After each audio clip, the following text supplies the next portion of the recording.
Hello, నేను మీ సాయి పూజ get set హార్మోనియా with Sai. ఈరోజు మన యాక్టివిటీ ఎనర్జీ ప్రొటెక్షన్. మన ఎనర్జీ లెవెల్స్ అనేవి చాలా లిమిటెడ్గా ఉంటాయండి. మనము ఫర్ ఎగ్జాంపుల్ ఫిజికల్గా కానీ మెంటల్గా కానీ ఎక్కువగా స్ట్రెయిన్ అయిపోతే ఏమవుతుంది, మన బ్రెయిన్ అనేది మనల్ని రిలాక్స్ మోడ్లోకి వెళ్ళమంటుంది. దేని మీద కాన్సన్ట్రేట్ చేయలేదు, దేని మీద ఫోకస్ చేయలేదు, డెసిషన్స్ అనేది కరెక్ట్గా మనం తీసుకోలేము. That means our energy levels are limited. We need to protect our energy levels. మన ఎనర్జీ లెవెల్స్ అనేవి చాలా ఎఫిషియెంట్గా యూస్ చేసుకోవాలి, రైట్?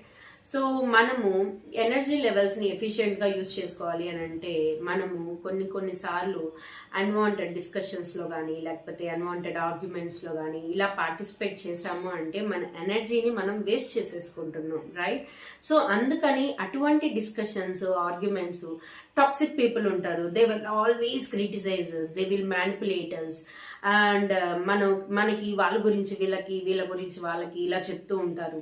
ఇదంతా కూడా అన్వాంటెడ్ అండి మన లైఫ్లో. డెఫినెట్గా we need to avoid that kind of situation, that kind of people, so that we can protect our energy. ఆ ఎనర్జీని మనం డెఫినెట్గా ఇంకా ఎఫిషియెంట్గా యూస్ చేసుకోవాలి. ఆ టాక్సిక్ పీపుల్ ఎవరైతే ఉంటారో వాళ్ళకి డెఫినెట్గా మనము బౌండరీస్ అనేవి పెట్టుకోవాలి, వాళ్ళకి దూరంగా ఉండడానికి. సో అటువంటి డిస్కషన్స్ వచ్చినప్పుడు మీరు అక్కడి నుంచి వెళ్ళిపోవడం కానీ, స్కిప్ చేయడం కానీ, లేకపోతే మీకు ఏదైనా మీరు చెప్పేటప్పుడు బౌల్డ్గా చెప్పండి, no, I don't want such kind of discussions, I don't want such kind of arguments.